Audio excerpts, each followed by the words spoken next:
Welcome. Just thrilled to have you all here. And we're so excited to put on this seminar for you.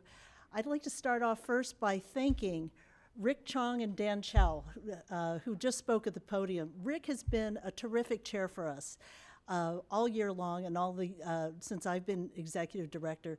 He's been there, he's answered all the many questions I've had many meetings with me, had lots of good wisdom and strategic guidance.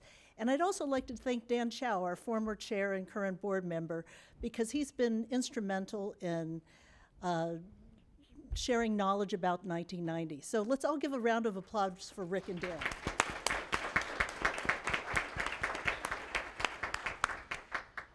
And next, I'd like to thank all of our directors of 1990. I'm just thrilled that so many have come today. We have a fabulous group of directors, and they are what makes 1990 tick.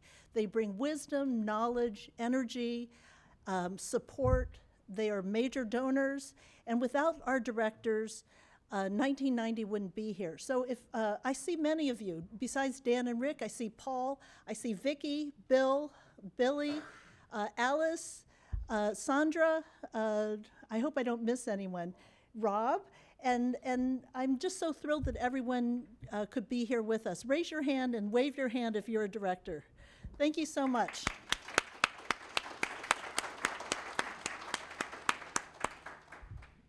And next, before we launch into China Now, I thought I'd just share with you a quick summary of the other programs that we do so that you can understand what 1990 is all about. And of course, our mission is educating the next generation of Chinese and Americans for greater understanding. But what does that really mean? And what is 1990 all about so that we're pursuing this kind of elusive mission? When I say kind of, it's because it's hard to measure impact. And why is it hard to measure impact? Education is, as we all know, foundational for knowledge. And from knowledge springs compassion and understanding. And so it's very difficult for a foundation such as ourselves to reach the audience that we want to without those of you who are here today are teachers, and you are important to us, and we look at you as our partners in what we do, because we are nonpartisan, we're non-political, and yet we realize that the headlines around us are not necessarily supportive, and we realize that the image of Chinese and Chinese Americans and Chinese in this country is sometimes good and sometimes not as good as we'd like it to be. So what we at 1990 Institute are trying to do is deliver a nuanced understanding of what it means to be Chinese and Chinese American in this country. And we count on you to help us do that. I like to say that we have our work cut out for us, no matter who is our president, whether it's Trump, but we also had our work cut out for us under Obama. So it's the society that we live in and the world that we live in that we're all enhanced by a greater understanding of each other. And I know that you realize the importance of having your students grow into good global citizens. So thank you so much for joining us. Thank you. I'd like to just tell you briefly about our other programs, because we love our other programs and we'd love you to be involved in them. One of them is Pen Pal Pangyo. Pen Pal Pangyo is the cross-country matching of similarly aged students in China and the US. And it's a small program to date, but if you have an interest in growing matching your classroom with a classroom in China so that they can communicate through technology, we'd love to do it. And we let the teachers decide how to communicate with each other. So there's no curriculum, we just match you and let the teachers decide. But it's very exciting, and there's a lot of energy behind it. The feedback that we've gotten from teachers to date, and Stephanie's son, I know Stephanie's here. Oh, here's Stephanie. Stephanie has told me that her son's class was one of the first Pen Pal Pangyo's matched classrooms, and it was one of the best things they did all year. So it's a very exciting program. We also have a video contest. The video contest is geared towards middle and high school students, and this year we had contestants from the Netherlands, from India, and we had full classrooms from Minnesota, from California, and New Jersey. So I suggest that if you're interested in our video contest, you log on to our 1990 website. It's 1990institute.org, and check out some of the videos. They're really fun, and it's a great way to encourage students to explore topics on modern China.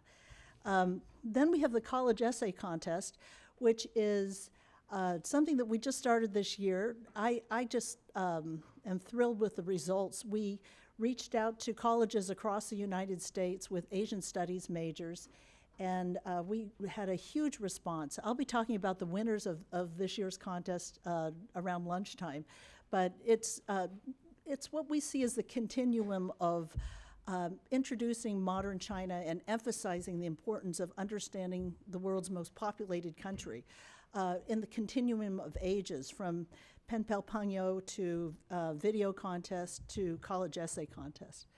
And then the last program we have, I'm super excited about. It's called Book Bonanza. It's a funny name because it's almost like the Wild West, but here it is. It's a program for getting books on modern China into public libraries across the U.S. Public libraries in the U.S. are still our country's living room, and we have 1.5 billion in-person visits a year into public libraries still, which amazes me, and it also presents a great opportunity.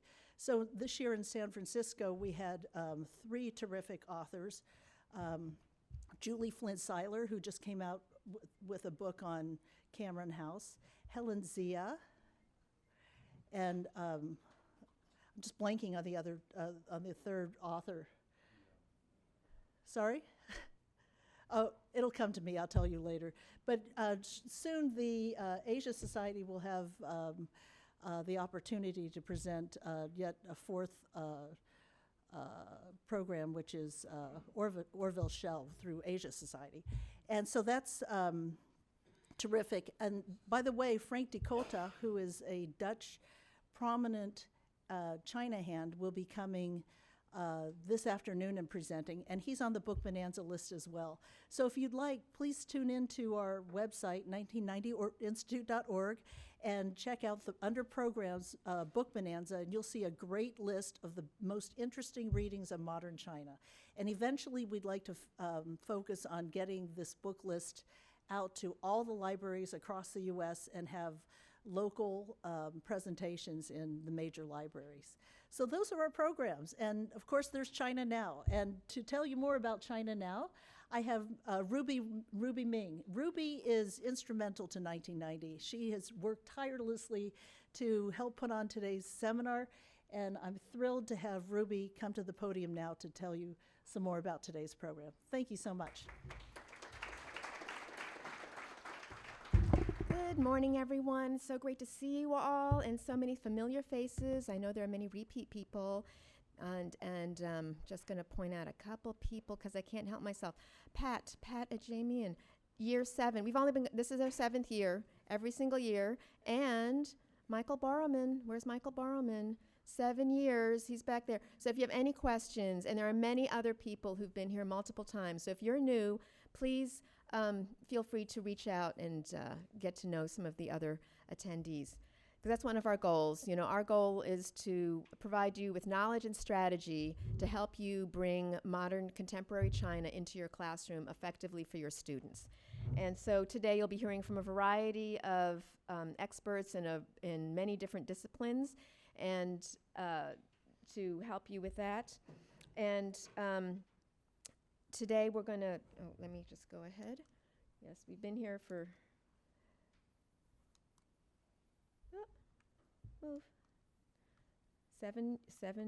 this is our 7th year.